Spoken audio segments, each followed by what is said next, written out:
On numbers 5 and 6, it asks us to write an equation for the line represented in slope-intercept form. Okay, so I wanted to show you what we will give you on testing day. These are the things that you don't have to have memorized that we will give you on the board. And that's here at the bottom here. I will give you the formula for slope-intercept form, for point-slope form, and the formula for finding slope. So all of these things will be on the board on your testing day. So number 5 says you want to write an equation that for the line that contains the points 4, -6, and -12, -2. Well, to have slope-intercept form, we have to have two things. We have to know the slope, and we have to know the y-intercept. Well, I'm not given either one of those things. I'm just given 2 points. So the very first thing I can do with 2 points is I can find the slope, because that's exactly what we need to find the slope with, is 2 points. So remember, these little numbers are called subscripts. They're not exponents. This just means the second y-coordinate minus the first y-coordinate.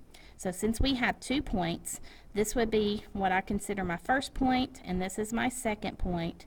So the 4 would be my x sub 1, subscript of 1, and the -6 would be my y with a subscript of 1. That just means that's my first x and my first y. So since these come from the second point, I'll use a subscript of 2 for those. So this would be x sub 2, and this would be y sub 2. So now I'm ready to find the slope of the line using my formula for slope. So the common mistake with slope is students always want to do things alphabetically, and they try to put the subtraction of x in the numerator. Well, remember, slope is rise over run. Well, the rise of a line, up and down movement, is affected by the y-coordinate, not the x-coordinate. So to find slope, you have to do the difference, which means subtraction, of the y's in the numerator, and then the subtraction of the x's in the denominator. So when I go to use my formula, it's the second y minus the first y. So my second y is -2. And I'm going to subtract my first y, which is a -6. So I'm just putting the -6 in parentheses, since that means that's 2 negative signs right next to each other. Second y minus first y. In the denominator, I'm going to put the second x minus the first x.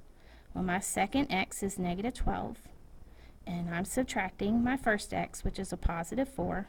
So I don't need parentheses because that's positive, and so we just have one negative sign there with the subtraction. Now remember, when you subtract a negative, that's the same thing as addition. So in the numerator, that changes to addition since we were subtracting a negative.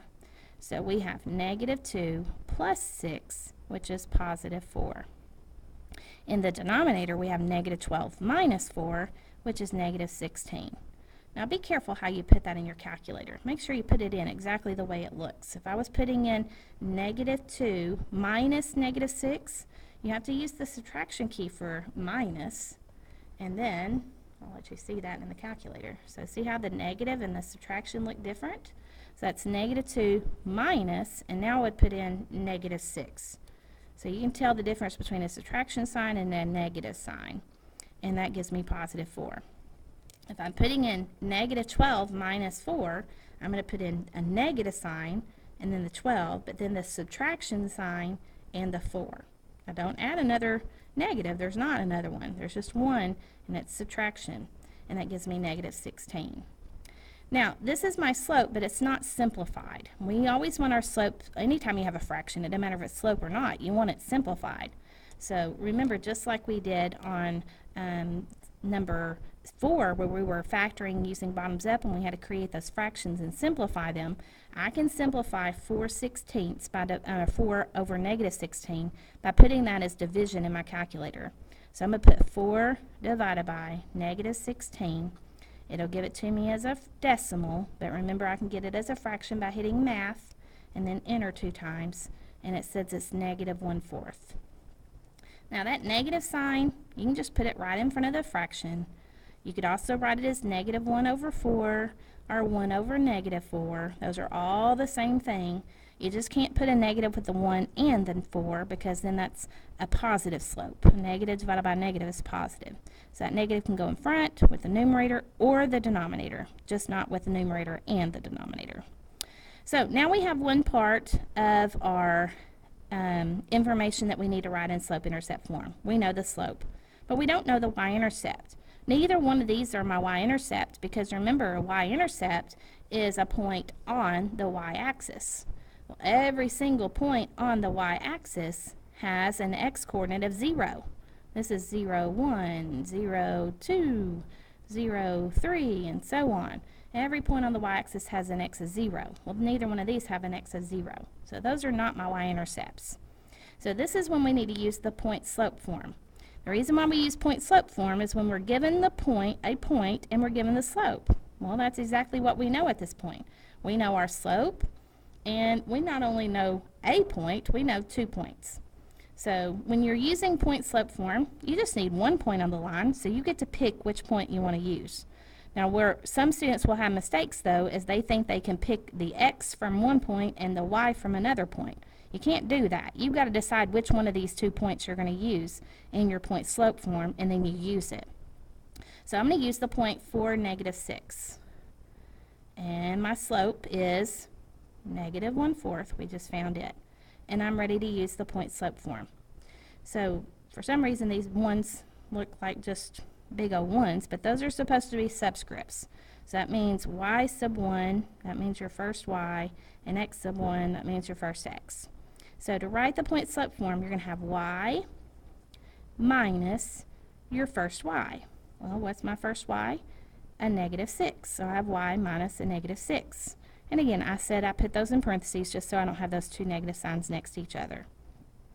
Equals my slope, which we found to be -1/4, and then times x minus my first x. So x minus my first x, which is 4. Now notice, I didn't put numbers in for this x and y. I don't put both points into the point-slope form because then where's my x and y for my equation? Your equation has to have an x and a y in it to represent all the points on the line. So you're not putting numbers in for that y or that x, only for the one that has the subscripts. Now, I've written the equation of the line. That's the equation of the line. It just hasn't given it in the way that the question asked for, which is slope-intercept form. For the equation to be in slope-intercept form, y has to be by itself. So we need to clean this up to get it into slope-intercept form. Well, the very first thing I notice is I can clean this up because when you subtract a negative, we know we can replace that with addition. So on this side, I can write that as y plus 6. On the right side, well, slope-intercept form doesn't have parentheses, so I need to get rid of that parentheses. And so to get rid of that parentheses, we use what's called the distributive property. We can't do any simplifying inside the parentheses since those aren't like terms, but we can get rid of the parentheses by distributing. So that -1/4 times the x is -1/4 x. The -1/4 times the -4, first of all, the signs, negative times negative, makes a positive. And then when you multiply 1/4 times 4, we talked about this earlier, 1/4 times 4, 4 is the same thing as 4 over 1. You multiply across when you multiply. So 1 times 4 is 4. In the denominator, 4 times 1 is 4. And 4 divided by 4 is just 1. So this becomes plus 1. Now, we got rid of the parentheses and we cleaned this up, but it's still not in slope-intercept form because remember, the y has to be by itself. So for y to be by itself, we need to get rid of the 6, which means we're undoing addition. And what undoes addition? Subtraction does. So I'm going to subtract 6. And remember, to keep an equation balanced, we have to do it to both sides. Now, I will have students that will write -6 here and -6 here. That doesn't make sense. You would be subtracting 6 on this side, but since you would be writing it twice over here, you'd really be subtracting 12 over here. That's not balanced. You just subtract it from each side, over here and over here. Now, when I write it over here, I'm not going to put it underneath this term because that term has an x and this does not. So those are not like terms. I'm going to put the -6 under the 1. Those are like terms that I can combine. So I've kept it balanced. I put -6 on both sides of the equation. Now on the left side, the +6 and the -6 cancel because that just equals 0. And I have y by itself. So on the right side, I have -1/4 x. And then +1 and a -6 make a -5. So -5. So this is my equation in slope-intercept form. Now, of course, what should I have in front of x? My slope. What was my slope? Negative 1, 4. So that makes sense right here. This is my y-intercept. So when x is 0, my y would be negative 5. If you want to know if you did this correct, then you can put either one of your points in for the x and the y to make sure it works. And this is what I mean. If I take the 4 and I put it in for x, because it's the x coordinate, and the negative 6 in for y, then I would have, in place of the y, a negative 6 equals negative 1/4 times x, which I'm going to put in a 4, minus 5. And I want to see, does that work? Meaning, does that equal? Well, over here we have a negative 6. When we multiply negative 1/4 times a positive 4, remember that's going to, those 4's really cancel. You have a 4 in the numerator and 4 in the denominator, but negative times a positive makes that negative 1, and then you have a negative 5. Well, negative 1 minus 5 is negative 6. Yep, it works. So I know that point is part of that equation. The other way you could check it is you could put that equation into your y equals. So I just want to make sure you have ways of checking your answer. I'm going to put negative 1 divided by 4x minus 5. So that's a negative sign because you're not subtracting it from anything. There's nothing in front of it. This is subtraction because you're subtracting the 5 from what's in front of it. So make sure you distinguish between a negative sign and a subtraction sign. So now that I have that equation entered into my y equals, I can look at the table and look at lots of points on that line. So I can go to the second table, and I'm going to check and see, is 4, negative 6 on there? Let me go for when x is 4. Yep, 4, negative 6 is on that line. I can check for negative 12. I'm going to go down on the table to when x is negative 12. Yep, negative 12, negative 2 is on that line. So I know I wrote the equation of the line correctly. Now, on number 6, we're not given points. We're given the equation of a line. And that's what we're supposed to be doing, is writing the equation of the line. Well, I have one. The only thing is it's not in the form it's being asked for in. It's asking for it in slope-intercept form, which remember, slope-intercept form is when y is by itself. So all we have to do on this is get y by itself. This is very similar to what we did on problems 1 and 2 with the literal equations. We're isolating a variable. So to get y by itself, we have to get rid of the 4 and the x, which are a single term together, so we're getting rid of the 4x, and we have to get rid of this negative 2 in front of the y. So just like we did on 1 and 2, I'm going to think, okay, what operation is going on between the negative 2 and the y? That's multiplication. And then what's going on between the 4x and the y? Well, this is really addition, believe it or not. You have, I could write this as 4x plus a negative 2y equals 16. That's the same exact thing, isn't it? So I'm really undoing multiplication and addition.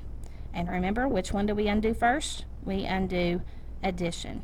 So the first thing I'm going to do is get rid of this 4x. Since the 4x is positive, I want to do the opposite of that. The opposite of positive is negative. So I'm going to subtract 4x from both sides of the equation. So positive 4x, negative 4x, those combine to get 0 because they're opposites.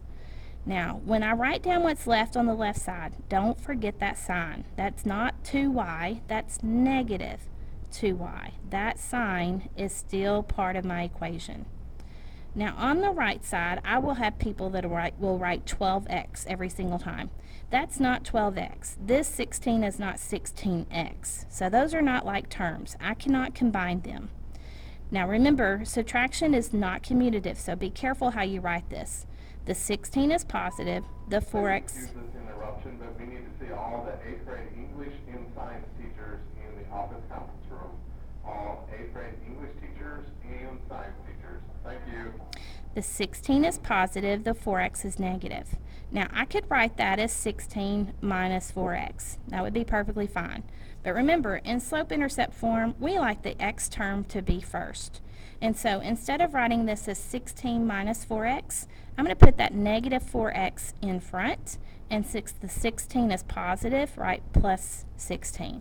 So those are really mean exactly the same thing. It's just I switched those two terms. But remember, that sign goes with that term. This is positive, so the positive is in front of the 16. Sorry for all the interruptions.